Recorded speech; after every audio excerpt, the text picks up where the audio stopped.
I think if you're that fitness professional and you're looking for how do I zone in on or do I not zone in if you go wide, I think you just need to talk to more people. It just sounds like you're not talking to enough people maybe. And then you have to sit back. At the same time, you can't overcrowd with noise. You have to be able to observe, maybe talk to 20 people, take a step back, and things start to elevate and rise from the crowd.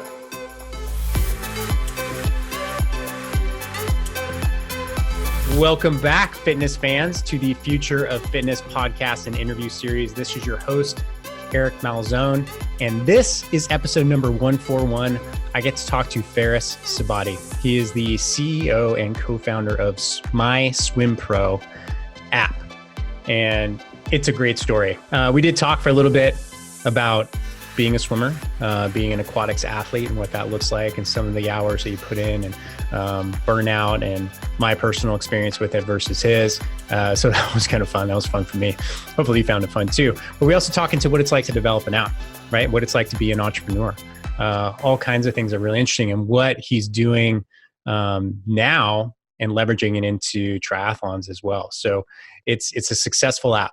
He's done well over the last, I think he started about 5 years ago, and it's done well. Seems like, he's hit his own levels of trials and tribulations along the way, as we all do as entrepreneurs.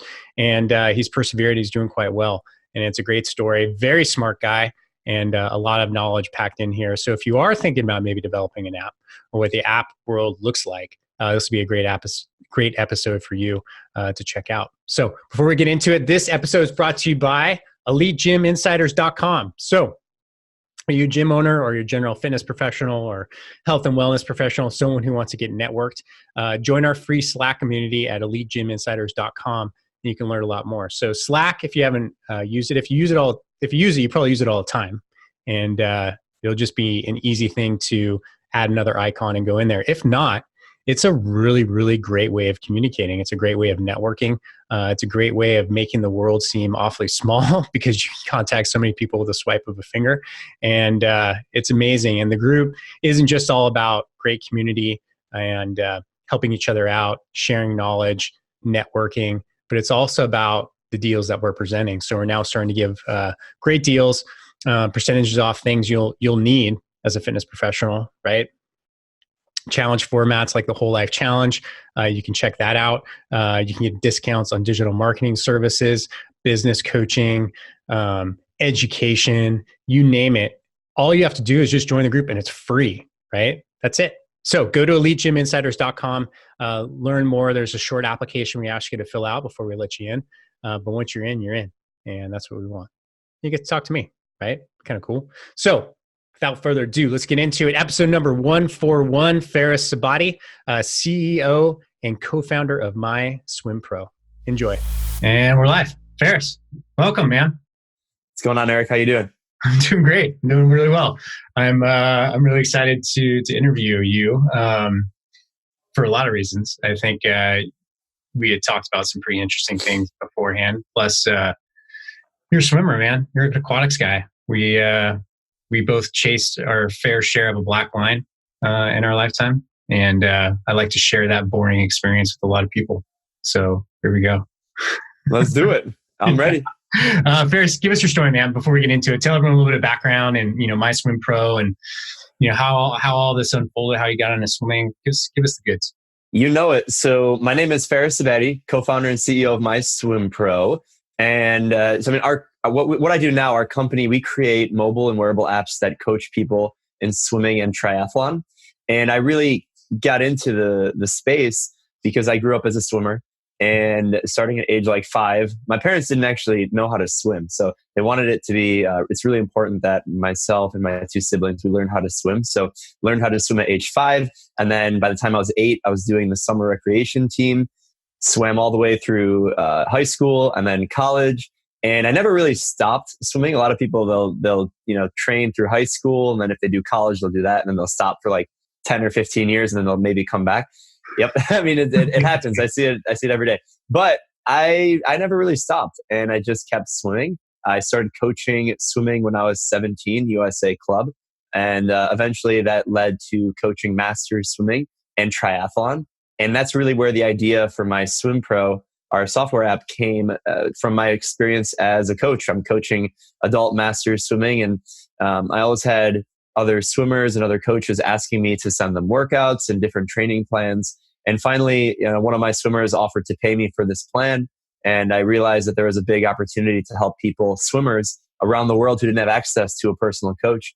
And that's pretty much what we do with our software. We create, personalized training programs for swimming and in triathlon. And it's been a pretty fun ride since 2015 is when we got going. Yeah. Right on, man. So let me ask you this, I started swimming, I think, right at age 5 as well. It's kind of like that, they kind of throw you in and then maybe see if you can go across the pool. And you're like, kind of like it. Did you always love swimming? Or did you was there ever a point in time where you felt burnout? I mean, the reason I'm asking this is because, I've been around aquatics, basically my whole life until 25, maybe 30, because I still played water polo. But my brother was a world-class swimmer, burnt out really early, right? Sophomore year, he had a full ride at Long Beach State, burnt out in his sophomore year and just couldn't do it anymore. And I think it's hard. It's one of those things because there's a lot, you spend a lot of time in a pool, right? Yeah. I mean, there's a lot of hours. There's a lot of you have to put in the time. I think all sports, you have to put in a lot of time, but for whatever reason, swimming, I think you can't lose touch of the water or else it can really hurt you if you're trying to achieve that high level. Yeah. So did you always love it? I mean, did you start loving it? Did you love it the whole way through? Did you ever battle through burnout? You're going through. I don't think I ever had burnout. I mean, it's a love-hate relationship with anything if you're trying to be somewhat good at it. But I would say for me, luckily at an early age, so I started swim team at 8, which seems really young, but it was only for the summer. So we're only talking 6 to 8 weeks. And living in Michigan, you only really get to swim outside for a few months of the year anyway. Yeah, that's true. So it would be the thing that I look forward to during the year. And I couldn't wait for school to finish because then I knew I could go to swim practice twice a day. And it's a beautiful area, with the pool and just being near the water, near a lake in Michigan. So I think I always loved it. But I didn't do it so much early on to where I felt burned out, which is in contrast to a lot of my friends who I swam with growing up at a more competitive level, who had been doing year-round swimming since age 8 or 9 or 10. I did high school swimming. So I would do the summer and then I would do high school. But even then, we're only talking about 4 or 5 months of the year where I'm actually training. And then I didn't do my year-round training until I was a senior in high school. So 16 years old. And now I'm 27. So for the last 11 years, I've been swimming year-round. But that's actually relatively late compared to a lot of other people with a similar competitive background. So I think I was fortunate that my parents didn't really push it on me too much. It was up to me. If I wanted to swim more, I could have. And I think my parents not knowing much about competitive swimming actually allowed that to happen. I think sometimes if the parent is really they were very competitive in something, they can almost put that on their kids too much. And I think I didn't really have that issue. And I'm very grateful for that. So, but at the same time, you can get burned out. There were definitely times where I didn't want to be training as much as I was, especially during college, because that's when it was really elevated, the amount of time that you're spending in the pool. It's ridiculous. But I made it through and I finished and now I enjoy it. And I swim much, much less than I was when I was in college. And I enjoy it, if anything, more now. Yeah. Yeah, that's interesting, man. I was talking to a coaching client. There's a documentary that came out recently, in Search of Greatness, I think. Are you familiar? Okay. It sounds familiar. Yeah, it follows Wayne Gretzky. Okay.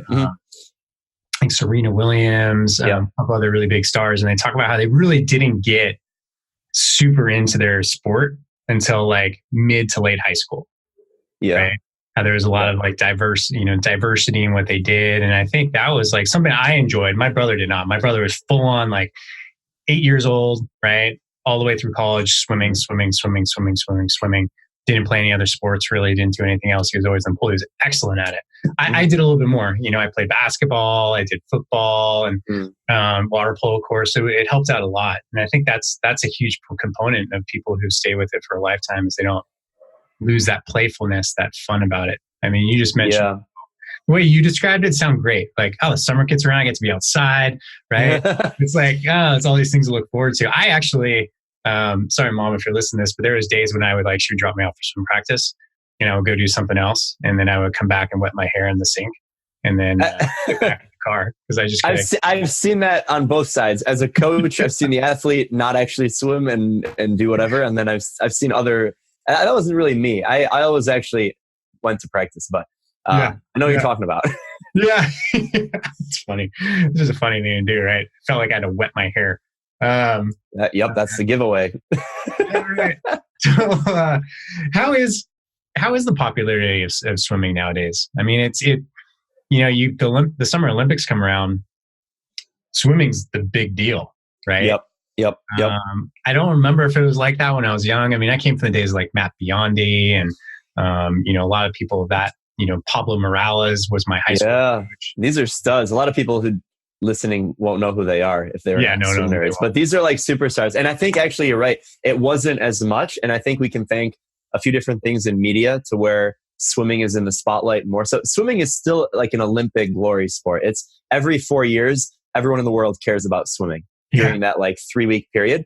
And I'd say 20 years ago, that was still the case, but not so as much. But now because of media, social media, it sticks around longer, and the superstars in each respective sport, even outside of swimming, they can get that spotlight like all the time. I mean, obviously during like 2020 Tokyo Olympics, everyone's going to be watching swimming during the summer. It's the number one watched sport during the Olympics. But then all these stars on Instagram and like the swimmers, they become superstars, and their followings will double or triple, or they could pick up 100,000 followers if they just have an interview on NBC. And so their spotlight will carry on past Tokyo. And I think we saw it in 2016 in Rio. We saw it a little bit in 2012, but I think now the social landscape is at a whole nother level. And we can thank people like Michael Phelps who have brought the sport into the media a lot more. And because before Michael Phelps, the Olympic trials in the US was never televised. But then when his story came out, and then in 2000, I believe 4 or 8, it was the first time it was like televised in prime time. And now for the last 4 quads, swimming is in prime time for the Olympic trials, not just the Olympics, which is a month later. So in June of 2020, during the Olympic trials, there's going to be 7 days of prime time swimming on TV. It hypes people up. It makes some of those athletes superstars. And then by the time they get to the Olympics, some people already know them, and then the media has already been hyped up, and there's even more attention to the sport. So I think swimming is growing. And I think at the top level, when you have athletes like a Michael Phelps, and even though he's not going to be competing next year, he's built sort of a marketing engine. And, no one's going to be close to him anytime soon. But given the fact that he's built a platform and the media has this platform, I think that's really amplifying the sport, which trickles down to the fitness level, which is where I am most focused on from a business standpoint. And I think it just helps grow the sport overall. And I think other sports like soccer and, maybe basketball they've already been there. So they're just kind of maintaining at this point what's going on. Yeah.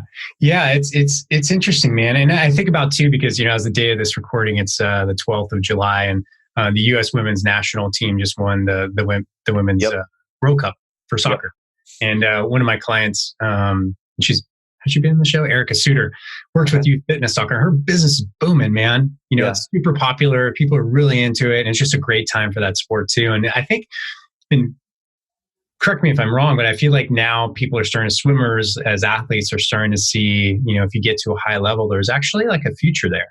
Right? Like, this is this is a whole nother, like, this is turning into something which I'm really interested in, but I don't have as much time to like personally delve into it. So there's this so FINA, Fédération Internationale de Natation, is the governing body for swimming and aquatics internationally, and they just started this pro series where they're awarding $4 million in prize money, and at the same time, and this $4 million is being injected into the pro swimming circuit, and there really isn't much of a pro swimming circuit in the first place. So separate from that is the International Swim League, which is a $15 million a year operating budget. This is the first year, and they're setting up a pro swim series where it's very similar to what FINA is doing. And they're not giving $15 million is the operating budget, but they're giving away like millions of dollars as well. So all of a sudden you have $10 million of additional capital going to professional swimmers in 2019 compared to 2018. And so this is all very new. So actually, I don't really know what's going to happen and sustainability and how much that will grow. But it's very interesting. And this is where swimming is much farther behind other sports. Because if you look at like a solid basketball player in like how much is a basketball player, especially a male, right? They're making a few $1,000,000, no problem. The equivalent swimmer would be lucky to pull off $100,000. And that would be half, if they're in the United States, half would come from their national team stipend. So they're making like maybe 40 to 50K from their national team, and then other sponsorship opportunities, another 50K. And that same person would make $2 million if they were a basketball player. So now having this additional 10 million of capital sort of, I would say, flood the system, because no one really knows how that's going to be allocated and stuff yet. It's interesting, and we'll see what happens. So Ferris, you talk about, pro, right? Which is an interesting thing. And we're people listening, we're going to get into the business of what Ferris does and his entrepreneurial mind, which is very sharp. But I think this is kind of an interesting conversation because, so, you look at like the U.S. Olympic basketball team, it's all pros, right? Yeah. And they're able to go out and they're able to earn big time money, right? On the professional level. Yeah. Are swimmers still strapped in the amateur realm? Like, do they get penalized if they're making money, as in a pro league, and they're still doing things like the Olympics? Is that still a thing, or where is that now?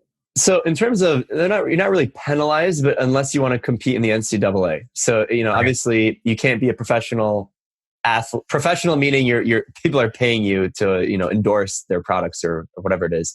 So you can't compete in the NCAA. But what has happened, interestingly, in swimming, the age of the athlete at a high level has gotten a lot older. So 20 years ago, the best swimmers in the world at the Olympics were maybe, just out of college or in college still. And today, because there are some of these professional opportunities to make money and keep doing it through sponsorship and other things, they're staying in the sport longer. And not just Michael Phelps, who retired at 31. I mean, there's a number of different athletes that are in their late 20s, early 30s. So that NCAA issue is actually less of an impact, because most athletes that are under 22, especially on the men's side, are not going to be competitive internationally to win medals and stuff like that, or win even money for that matter. So really, I think the biggest opportunity is age 22 to like maybe 30, 22 and up. So out of college, and these people want to continue swimming and they want to keep doing it and not feel forced to like go and get a job.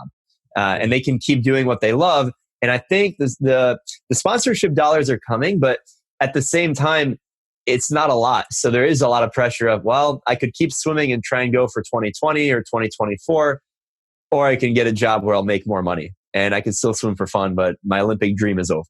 And I think a lot of athletes have to make that decision still. Yeah. That's fascinating.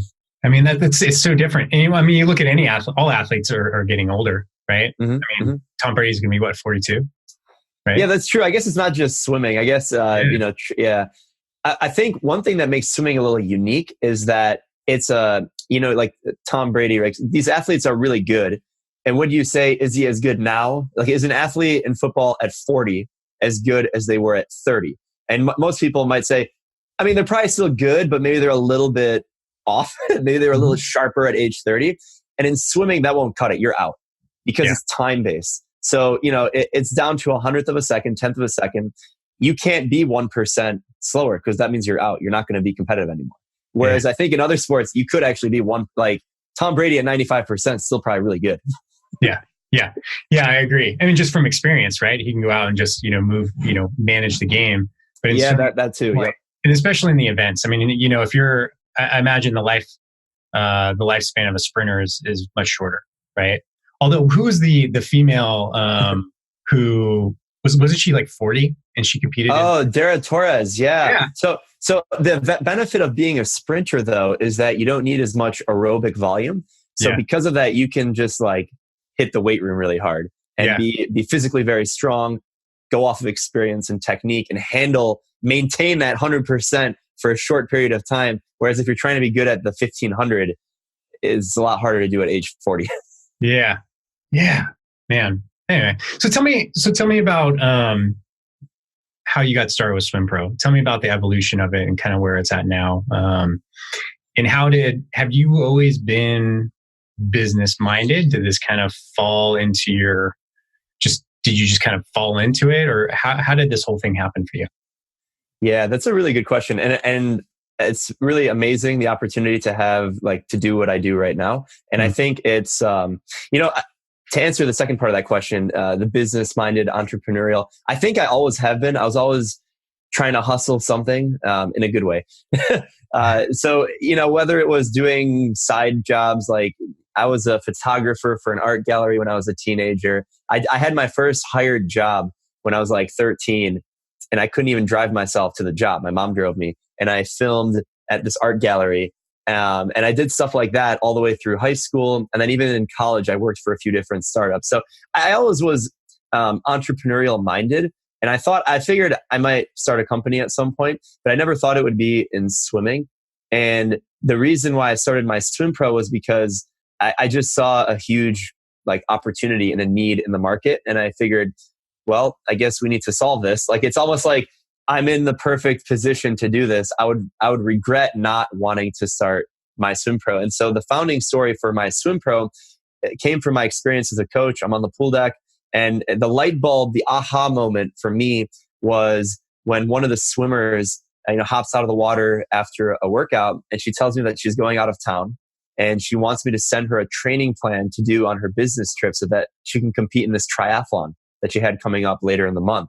And she offered to pay me for a training plan and all this, and I think an online fitness professional would be like, oh, that's perfect. They want you to, hire you online. This is great.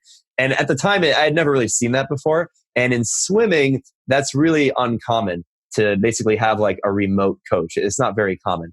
And, I don't know if you need a remote coach. You could just find a good workout plan online. That's what I thought. And I went online and I searched, and I didn't really find anything that would fit the need that I saw. I mean, you can certainly look for workouts online. That's not very hard to find swim workouts.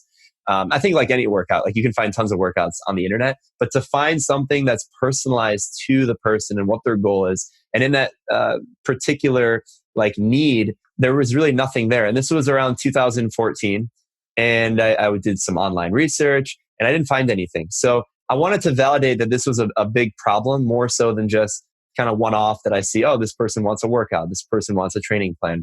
I could just do that myself, but there's no scalable nature to that. So I wanted to validate this was a big issue. So I bought the domain myswimpal.com, and I set up a landing page of a mock-up of an application that I thought would solve this problem, where it had workouts, videos, training plans.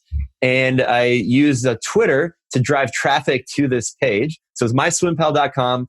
And Twitter would drive people to this website, and it'd have an email capture to download this app, but the app didn't even exist yet. So in a few weeks, I had 200 people enter in their email to download this app that didn't even exist yet.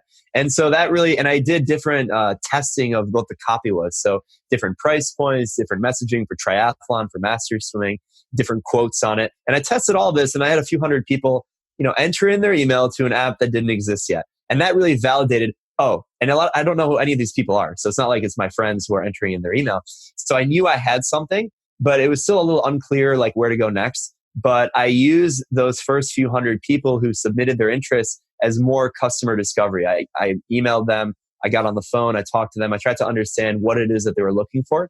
And it came back to the same underlying value proposition, which is basically having a personal coach telling you what to do. Here, what is the workout? I have this particular goal, but I swim on my own. And that was a common theme. A lot of these people, they swim on their own. They may have had some swimming background like you or I had, where they grew up on a team, and now they're, age 30, 40, 50, 60. They're on their own. They have no idea what to do, but they know that they need to follow some kind of a coaching workout, but they don't have access to a coach, or they can't afford it. So whether it's because of their financial situation or their geography, or most of the time their time commitment, they can't go to a actual in-person coach, and they're looking for this virtual coaching experience. And that's really the underlying principle, the underlying core value prop of what we do at MySwimPro. And so a few weeks later, I was pitching this at a few different events. I met who are my now co-founders, Michael and Adam, and we launched on Android, then on iPhone. And this was beginning of 2015. And since then, we've added different wearable integrations like the Apple Watch, Garmin, Fitbit, Android Wear. And then we've taken this same concept of swim coaching, personalized swim coaching from the main app, MySwimPro. And now we've launched a couple of months ago an app called MyTriPro. And it does very similar thing for triathlon. So in triathlon, it's a little bit different market, sport, demographic, but the underlying problem is the same, that people, they have this goal of doing a triathlon, whether it's a sprint, Olympic, half Ironman or Ironman, and they have no idea how to train for it. Maybe they were, they do CrossFit, or they were some kind of a, athlete in high school or college in some sport. But now they're like, okay, I want to do a triathlon. How do I train to run a marathon or, do a 1,500 meter swim, put them all together, strength and conditioning, nutrition, like what do I do? And so now we're getting into triathlon, but MySwimPro is the main focus of the company right now. And we're really growing into the triathlon space as well. Awesome. And give me some numbers, man. Like, where are you guys at as far? What do you gauge? What are your KPIs? Subscribers? So we monetize through a freemium subscription business model. So you can download the app for free, MySwimPro, in the App Store. That's a free app. And then there's a few things you can do for free in the app forever. We don't want to block off people. So for example, let's say you have an Apple Watch or a Garmin and you just want to go and track your swim and you want to log your workouts. You want to journal. The workout journal, the logging is free. You can log as many workouts as you'd like. You earn achievements and badges and all that good stuff. That's for free. And then we monetize through the training plans, and they're personalized. And that is a subscription, monthly or yearly. And so we call it Elite, MySwimPro Elite. And the Elite subscription is $120 a year or $20 per month. And that unlocks everything in the app. What we've realized is that some people actually, they don't want all of the Elite features. They might only want heart rate graph analytics, like advanced analytics, or they might only want like the videos. We have like the Netflix for swimming in the app. And so they only want that. So we have different packs that you can unlock for a monthly or yearly subscription. And those are a much lower value. So for us, we have a few KPIs. Like, obviously we have, the monthly active people on the platform, which is about 50,000 right now that are using it. We have another KPI, which is the number of like paying subscribers. Obviously, like the vanity metric is the total number of downloads, which we're approaching 1 million downloads on the MySwimPro app. So that's like how many people have total like engaged in this platform. So there's a number of that we pay attention to, but mostly it's, how many people are like using the app and logging workouts. We have like millions of workouts logged in the app. And then how many people are paying for the product. And then on the MyTriPro side for triathlon, it's the same thing. So it's like, how many people are using this? How many people are paying it, downloading it, all that good stuff. Yeah. So, in development, it's been 4 years roughly, right? 2015, now we're in 2019. Yeah. We've just passed 4 years on MySwimPro on iOS, and we just passed 3 years monetizing the app. So the first year we just had that free tier that I mentioned, and we added the subscription in 2016. Awesome. What have been some of the big challenges over the time? I mean, you always hit, but yeah. Every day is a challenge. I mean, there's always challenges. Like, obviously, in the beginning, it's trying to get people to believe and trying to just get the thing to work. When you're trying to search for product market fit, so is this a good training plan? Like, is this actually making people better at swimming? Like, trying to get that feedback down. Is the app actually working, like on a literal sense? So they download the app, they subscribe. Does that work? Like, so from a technical level, like, is it actually doing what it's supposed to do? And like integrations have been difficult, some easier than others. So like we sync with a lot of different devices, and like even though it's swimming and you think it's pretty simple, but because we have so many different, like the Garmin and the Apple Watch and the Fitbit and Android Wear OS, those 4 that we integrate and soon more to come, they're all different, so it's not like one app is the same on every smartwatch. Like, so they're each basically their own app, and it requires its own development and its own customer experience around that. And so trying to like manage all the different experiences and for me, know how all of them work so we can help people has been a challenge. And I mean, there's just always challenges. Like from a business side, it could be raising capital. Like we've raised a few different rounds of funding. On the marketing side, sort of what I said in the beginning, where you're trying to get people to believe that this is actually going to help them. And I think we've passed some milestones on that regard, but there's still a lot more to go. And I mean, there's just an endless number of challenges. Yeah. That's cool, man. And so is this your full-time job? Is this what you do now? All the time? Yeah, since 2015. So 2014 was the idea period, I guess, if you were to kind of plan it out. So in 2014, I have the light bulb.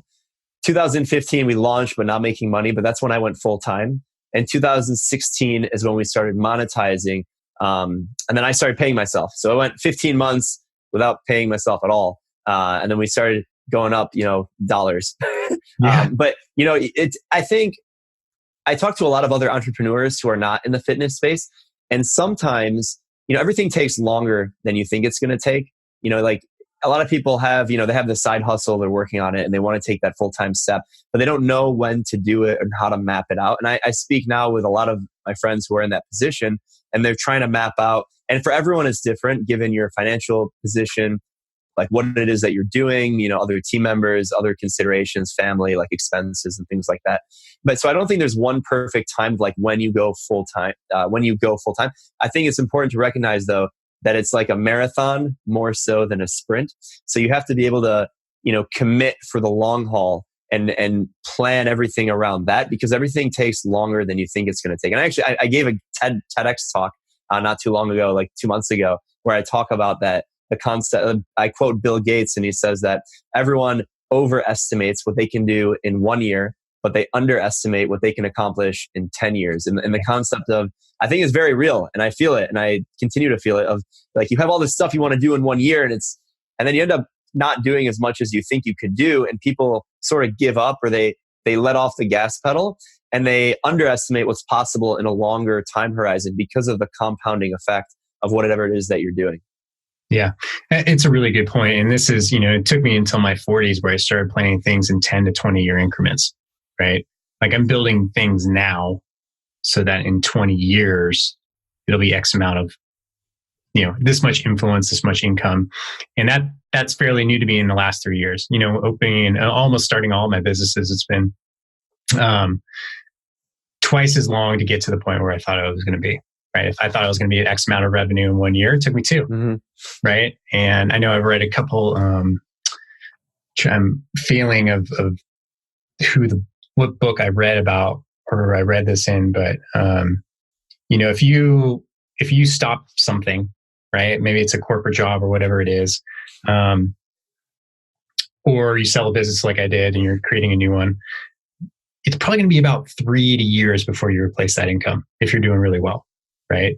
And that's something, the reality of it that people need to understand. And when people, that point that you're talking about, when you go all in, you can say it's different for everybody. Right. I always tell people there's a couple different ways to look at it. Like, well, how much money do you have? Have you reduced your living costs? Because that's a big one too. Like you have to be willing to step back if you really want to go for it. Right. Limit your exposure from a personal angle. And then, what do you need to live? And I think that question that comes into that point where people are wondering, should I go for it all in, is, well, number one, what's the worst that can happen, right? Ask yourself that question.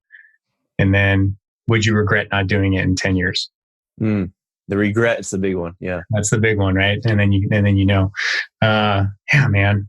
So we had an interesting little topic that we started to uncover before this too, of, I guess I'm using my own words. It wasn't the words you used, but like niching, right? Like, oh yeah. How do you find little corners? I mean, swimming is a big deal. I mean, but you found something, in a pretty large market. How big is the swimming market? Like how many people are recreational swimmers? Do you have that kind of data? Yeah. So, I mean, we can get pretty nerdy about this. But so in the United States, there have been some studies and drop the footnotes, I guess, somewhere. So in the US, there's 26 million people who swim for fitness. Now, fitness is inclusive of all the people who are kind of like floating around and the competitive swimmers. Within that 26 million, there's over 9 million adults who swim more than 50 times per year, meaning more than once per week. So these are they might be bobbers, but they're swimming back and forth on a somewhat regular basis, laps for fitness, like for exercise.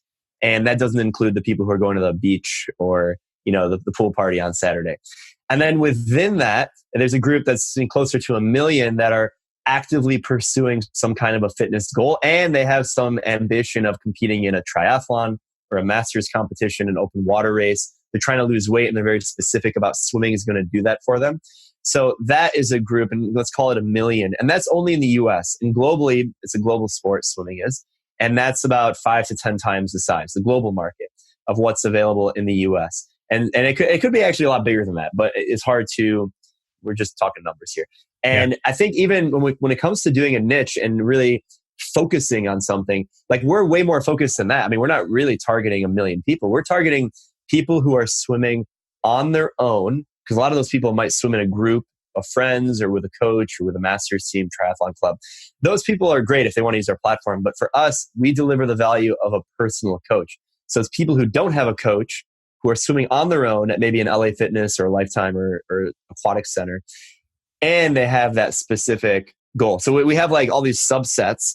And I think, before this, we were talking about, if you should go big or narrow. And I think, obviously you want to help a lot of people, but the world's a really big place. So even if you go narrow and you think you've really focused in, there's probably a lot of people who have that specific problem that you're trying to solve. And I think for us, we find more success when we actually focus on a specific group of people rather than say, swimming, great, let's help you.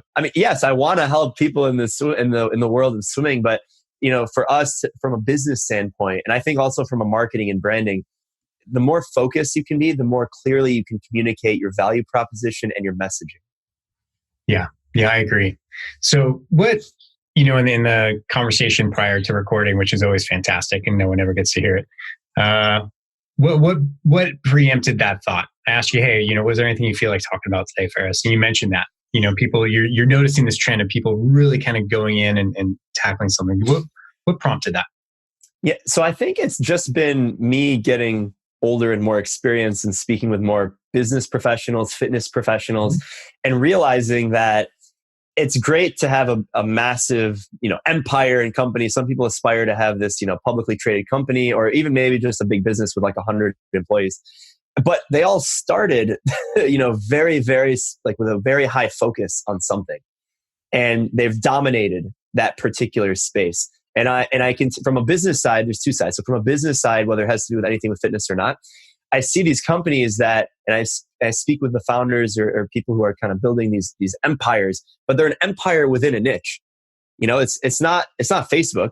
Like Facebook is huge right now, but Facebook even started very, very small. And so these companies are solving problems and they're dominating the market that they're solving the problem. And then on the fitness side, I meet a lot of fitness professionals, and whether they're doing online coaching or they're doing something more like on the tech side, like me, where they've kind of yoga, strength training, running, whatever.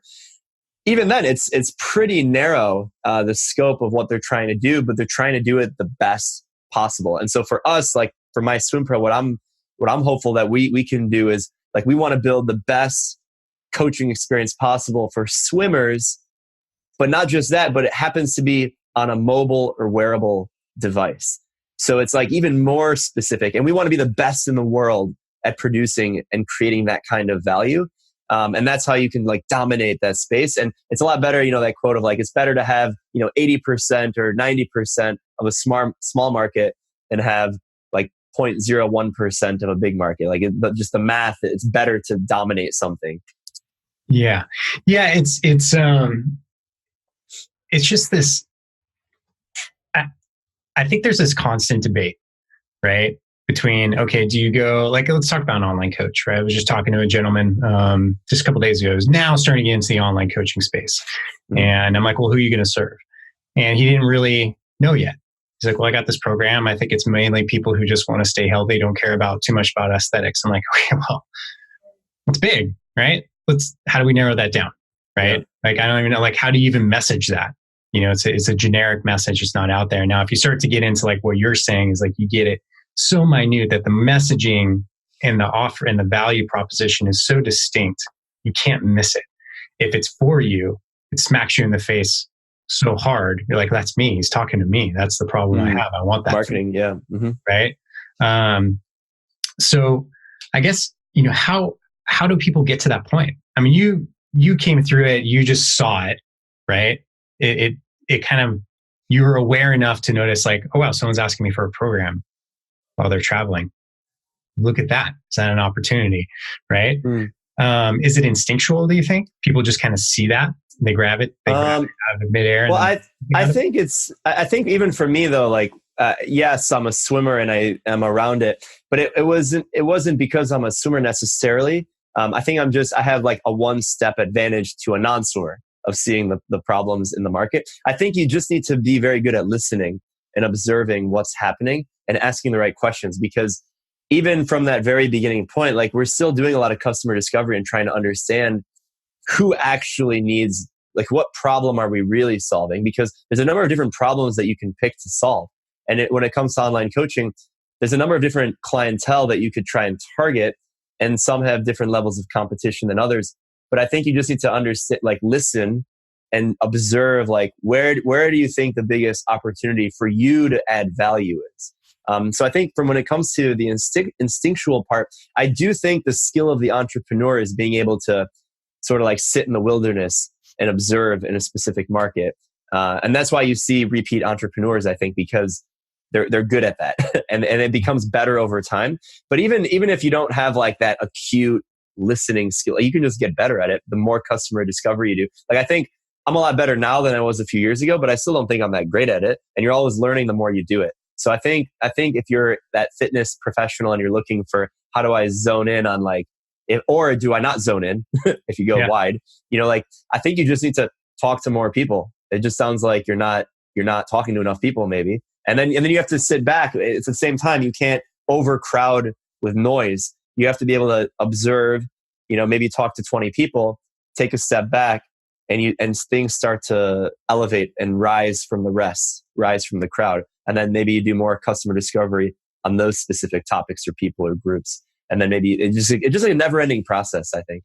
Yeah, I agree. And, I think it comes down to problem identification too. Can you see problems? And, I use this analogy. I have a, like a Sprinter style van that we converted, right? And now we drive it around on the weekends and, do van life, right?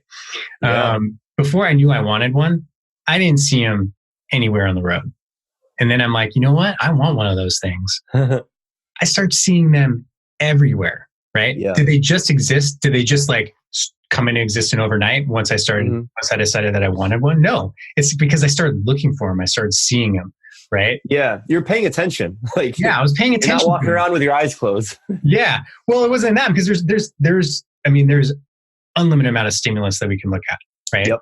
Situationally, and there's things going on all around us. But once you start to, and I think when you're talking about repeat entrepreneurs, I think one of the skills that develops in that area is that it's problem identification. They start to see the problems that other people don't see because they're looking for them. They've got a trained eye, right? Exactly.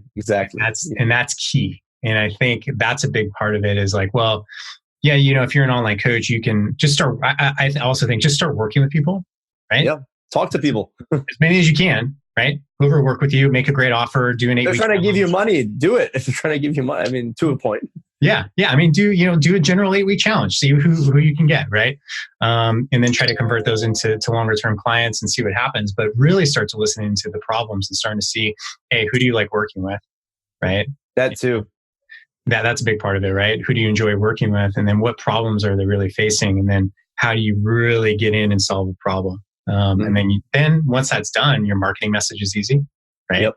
Your service offerings are easy to figure out. Yep. You could go scalable like you did in tech, or you could go high end service. Because the more distinct the problem is, the bigger the problem is. Yep. More you charge to solve the problem. Yeah, you can increase your value if the bigger the problem. The other thing that's interesting, so in swimming, online coaching is not as common, but in triathlon, it's huge. I mean, it's like the mother of all, like of people who do an Ironman, which is the longest triathlon, 40% pay for a training plan or remote coach online. So there's like hundreds of thousands of people doing this all over the year. And they're spending anywhere on average from 100 to 300 per month on a coach, right? And so they're very specific. It's triathlon. So if you don't know anything about triathlon, this isn't the market you jump in. But just to, as an example, like in that grouping, I mean, it's a huge business. And if you're good and you can add value to your clientele, you can charge more than 300 a month. There are coaches who do 500-600 a month per client. Yeah. I know coaches who charge 1,000 because there we go. They know what they're doing. Service is so good and it's so specific. Like, it's wild to me. Why? So what's going on in triathlons that makes it so popular for coaches, or makes coaches so popular for them? Yeah. So I think it's a couple of different things. When you sign up for a triathlon, the people who do triathlon are not normal people. Okay. So they're a different breed of human. They're very type A. They're very driven. They're normally financially successful. So they're in a position to spend money on anything. And so because they're type A, they decide, this is generalizing, but this is a fair generalization. Like, okay, I'm going to sign up for a triathlon. I have some intrinsic motivation to do it. So they're very motivated. And let's say they sign up for an Ironman as either a bucket list item or because they love working out and they want to go to the next level. So they just sign up for an Ironman, which is ridiculous. It's 4 kilometers of swimming and 112 miles of biking and then a marathon at the end. So any logical person would think, I probably need a plan so I don't die doing this. So whether you end up Google searching something or you actually hiring a lot of people hire a coach because there's almost no other way to do it. And that's actually one of the reasons why we started MyTriPro, is because there's two extremes. There's either you try and figure it out on your own, or you spend $300 a month on a coach. And there isn't really the best middle ground. So we target people who they would love a personal coach, but they don't want to spend $300 a month, because there's definitely people who will do that. Like, we're not really trying to compete with them. There's plenty of people who will do that. It's for the people who want to get into triathlon, or they're not ready to spend $300 a month, and we can provide that similar coaching experience. So I think it has to do with the intrinsic motivation, their financial ability to pay for a remote coach, and the fact that triathlon training, because it's like multidisciplinary, it's more complicated. And the more complicated something is, the more willing people are to get help to try and figure it out. And it's like reading the instructions. Like, I don't want to read this instruction book. Like, just tell me what to do. Yeah. It's interesting. I mean, it's probably similar to CrossFit athletes. CrossFit's very complex. You got to be motivated. Yeah, you got to be motivated. Yeah. And it's super complex. And everyone brings in a different, in swimming, and, in triathlons, people are going to have different very levels of skill and expertise within swimming, running, biking. Exactly. And you have to figure that out, and which training, gets priority. And CrossFit is the same thing. It even gets more complex. I don't know if there's anything more complex than that. And people will probably slay me for saying that, but I don't think there's anything more complex than CrossFit training at a high level. It just takes so much. But one thing I know you can do better, it's easier in triathlon coaching than probably CrossFit, is you can coach remotely relatively easily for like cycling and a few other things, because you can look at a power graph. Like in CrossFit, I need to watch a video. Like, it's hard to know, like, oh, I couldn't do 265 4 times. I only did it 3. I failed. Like cycling, you can look at someone's power graph, and assuming they're fitted on a bike, which you can see and you would know, like the coach can create the next workout without even seeing the person ever. It's better in person, but you can get a lot further, I think, in triathlon than you could in, say, CrossFit. Yeah, and the technicality of both, obviously. Right? I mean, you get into CrossFit, you got Olympic lifting, you got gymnastics, you got stuff that's crazy technical. Yeah. There's a lot of technicality to swimming, running, biking, right? Yep. And, the nuances of, and the efficiency of the strokes, and how you, even breathing. A lot of people, they don't know how to breathe. That shocked me. Like, once I got out of swimming, I was like, a lot of people don't know how to breathe properly. Well, because, I mean, swimming's hard, man. Water is 800 times more resistance than air. Yeah. Like, walking is relatively easy next to swimming. Yeah, it is. I agree. It is good. So what do you, so you got a lot of stuff going on, right? MySwimPro is moving MyTriPro. Where do you see, 2 years we're having another conversation, and maybe we will on this show, right? And everything's successful. What has taken place? What's it gonna look like? Yeah. So I think the next 1 to 3 years are somewhat more predictable. I don't know if predictable is the right word, but we can build projections off the next 1 to 3 years based on the history and what we've done, where we want to go. And I think for MySwimPro, success would be the platform itself is bigger in terms of all the KPIs we talked about. So number of people using the platform, number of paying subscribers, but also I think impact, and being able to go from what is now maybe a more narrow focus of people who swim on their own, they got a coach. Maybe there's more of a community feel to it. We want to build a global community. So right now we just translated to French, the application. And before we were just in English. And in the pipeline is Spanish, Portuguese, Italian, and German. And by the end of the year, we'll be in a few more languages as well. So in 2 years, I'd like to see that we're in like 20 languages. And it's really a global platform helping people all over the world. I mean, most of the people who use the app actually are outside the US already, and it's not their native language. So I think we're obviously missing a big chunk of people. So to answer your question, to define success for MySwimPro, it's putting it in a position where it's more of a global community. We're in multiple languages. There's partnerships outside the US that support that platform. And then on MyTriPro, it's basically putting it in a position where MySwimPro is now, where it's a product that like people use and know about. MyTriPro is very early. We're talking about a few thousand downloads rather than close to 1 million where we're at on MySwimPro. And so putting MyTriPro in that kind of a position where it's ready to scale globally, just getting to that product market fit on the triathlon side for MyTriPro. Yeah. Oh, that's great, man. That's fantastic. I'm really excited for him, and congratulations on all your success so far. I mean, you seem like such a nice guy and hardworking, and it's the type of people I like to see winning. So thank you. I appreciate it. Cool. Thank you. Yeah, that's really cool. Ferris, people want to get in touch with you individually. Where do they go? What's the best place? MySwimPro is on all social media at MySwimPro, and myself at Ferris Ksebati. My full name, LinkedIn, Twitter, Facebook, Instagram. I'm all of those. But before we wrap up, we never talked about Istanbul. Oh, dude, yeah, please. I don't know if we want to throw that in there. Bring it. Yeah. So what does that mean? I'm going to Istanbul in a week. So maybe listen to this. This already happened. But I'm swimming from Asia to Europe. It's a swim that I've always wanted to do. It's the Bosphorus cross-continental swim. You swim between two continents. It sounds like it's really far. It's only a 6.5 kilometer swim. It's actually a race. 2,400 people will do it every single year. I've wanted to do it for 5 or 6 years. And finally now, it all just kind of, the stars aligned and I'm able to do the swim. I'm really excited about it. And we'll see what happens. 1,200 from Turkey, and then 1,200 people are from outside. There's 40 people from the United States. A lot of people from Russia and Ukraine do this race. And it should be really fun. And after the race, our company is holding a meetup. So we have people on our team around the world. And we have one guy actually works and lives in Istanbul. So we're hosting a meetup. He's going to be there. And then we have another who is in Ukraine, and he's flying in with his wife, and they're going to be at the meetup. So we'll have it like in a park right after the race. It should be really fun. Yeah. So how long is that? What do you think that race is going to take you? How long? And is it, what's the water temperature too? So the water, it's a very pleasant swim in the sense of it's not really a physical challenge like doing the English Channel where you have waves and cold water. So the water will be like temperate. It'll be like nothing crazy. And you're swimming with the current. So it's a very fast race. So it's 6.5 kilometers, but like someone, my swimming level, competitive background should be under 1 hour, which is actually unrealistic in a non-current assisted environment. Like that's like ridiculous.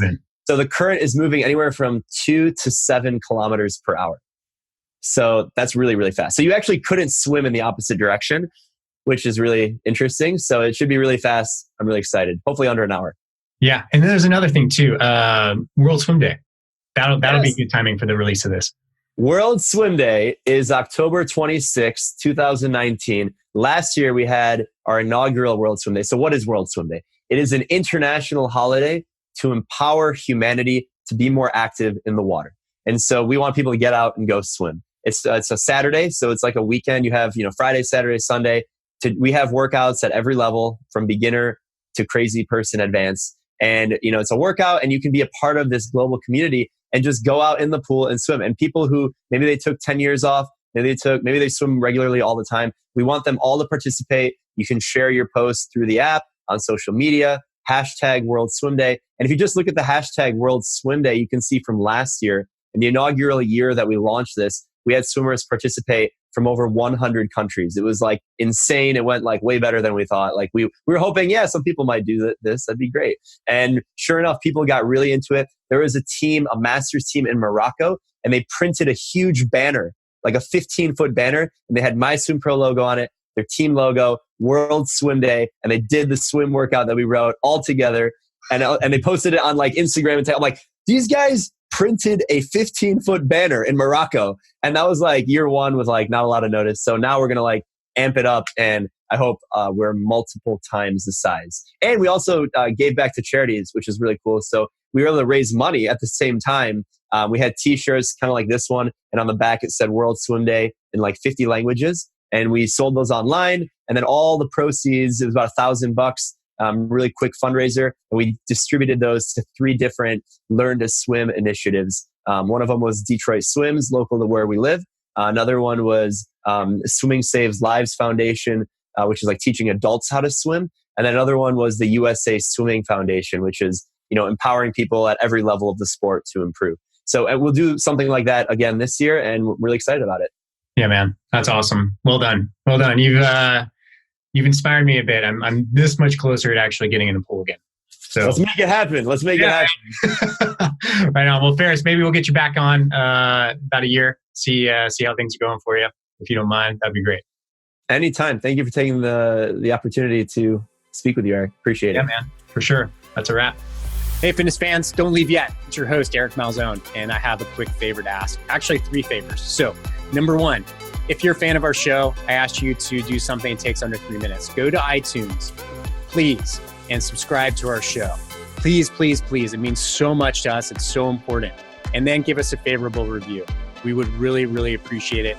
And I can't tell you how much it means and helps us out. So I know it takes 2 minutes of your day, and it means a lot to us. So please do that. Number 2, go to our YouTube channel, our Fitness Marketing Alliance, and please subscribe to our YouTube channel there. Number 3, if you like this episode or any of the episodes that we've released, share it on social. That's huge. That's a big deal for us. And we put a lot of work into these episodes, trying to give you great, actionable content for the fitness industry. So that would mean a lot. And that's it. So we have some big plans coming up for this show. I'll be talking about that in the next couple episodes. But thank you so much for listening. It means so much. And if you have any questions, please reach out to me. I love to hear from everybody. Eric, ERIC, at fitnessmarketingalliance.com.